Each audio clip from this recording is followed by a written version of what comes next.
Okay, about art. Uh, it is estimated that humans. Okay, let's talk about painting first. Uh, there's in one of the French caves, we have found one arm, painted, just a palm print of a human being.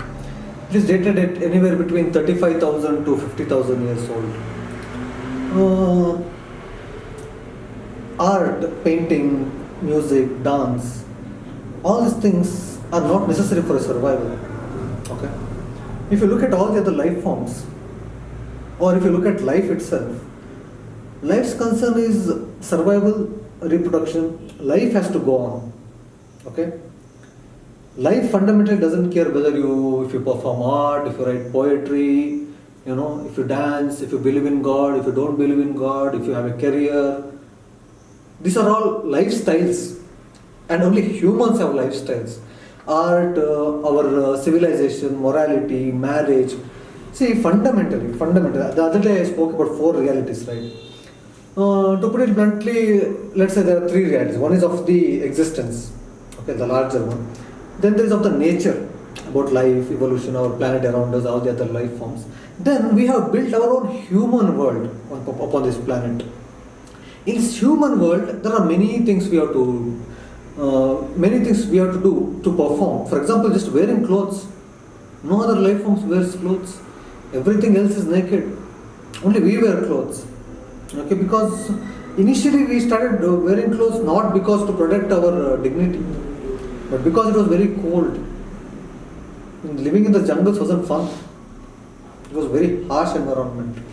That is why we started. Later, things happened certain way, and when civilization started, when morality kicked in, clothing now has a different. Right now, clothing represents. It's not only about the covering your body. It's about your status symbol. It's about who you are. Many things. So art, painting, all these are what makes us human in a way. Okay, this is looking beyond survival. That's what makes us human. If you only look at the survival concerns, that's why I spoke about the other day, right? You can even eat on the floor. You can eat just put it, without using your hands. You can directly eat. All the other life forms are doing like that. Do you feel obscene looking at the animals?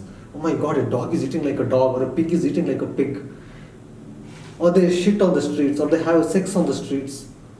Okay, of course, humans may, if dogs are having sex on the street, you may feel little uncomfortable because we are morality bound. But all the other life forms are doing it in the open. When they are mating, they are not concerned, oh my God, padosi ki kutti dekh rahi hai. No. They don't have that concept. They simply do. They don't have dignity. See, I'm writing a book based on what makes us human. And that I've covered many things, including art, our use of tools and weapons, how we came up with the language.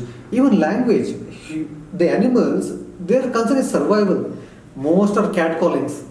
Even we thinking, okay, birds are enjoying singing the birds, singing birds, having a good time.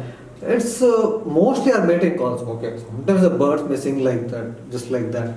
But they cannot look beyond the process of survival. We can. So, before becoming engineers, writers, doctors, this and that, we were artists first. First, we were artists. Even looking up to God. No other life forms look up to God. For a plain survival, you don't need God. It's only humans we can question, right? Okay, where did all this come from? Of course, there has to be someone who created all this. It cannot just come out of blue, nothing, out of nothing, right? Somebody has to be created, someone has created all this. Of course, he is a big human being. He cannot be a simple one. There has to be many frills, many stories around him, which are supernatural, which are not mere human. So we created all these things. So painting, you don't need all this for survival. Even our many things. See, that's why I told you the other day, right? Survival is just 35 marks for human beings. If you simply survive, it doesn't make you human. It's what you do beyond your survival, that's what makes you human. For all the other life forms, if they are having sufficient food, drink, if they mate, if they defend, if they protect themselves from the immediate threats, that's a life well lived. No tiger thinks about becoming a good tiger, but to be a good human being, how much struggle. All these things actually makes us human, or because we are human, we can do all these things. Actually, in my book, I've explored all these things in very detail. That's what makes us human.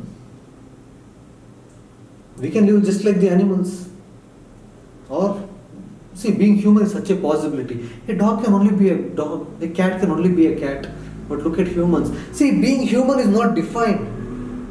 Human means like this. Of course, there's a fundamental thing. Human means he should wear clothes, he should know a language, he should be literate, he should earn money, he should have a job, he should get married. He just cannot keep fucking around. He has to settle down. All these things fundamentally came after the civilization started. Many things changed. And nobody planned this consciously. Okay, it all happened because of many things. Because we needed security. And no other life forms, see, let's say how humans lived maybe 10 generations ago and how we are living today. Oh my God, we are living in a different world altogether. But how the cats were living 1,000 years ago, cats are pretty much living the same way. They don't have a recorded history, or they don't learn from their ancestors. They don't learn from history. We can. Humans don't have to reinvent the wheel. Every generation don't have to reinvent the wheel. Just look at the things around. How many things have you personally invented? Have you discovered something new? Have you even asked a new question? I'm saying we have come so far, we have virtually left no stones unturned. I'm not only talking about in the religious sense, maybe even in scientific sense, we have literally we have asked all the questions. Even spiritually, oh my God. We even know the handover of literally of every God. Humans can live such beautiful lives that even gods be ashamed of. Look at our gods, how angry, vengeful.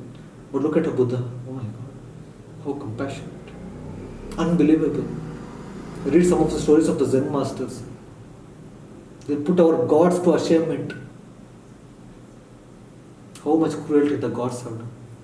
But humans can be beyond the gods. And there is other polarity as well. Look at Hitler. Look at the Genghis Khan. Look at Alexander the Great. How many people have they slaughtered? That's what, again, free will comes to question. We can be worse than the animality, we can be human, or we can be godlike, or we can transcend the God as well.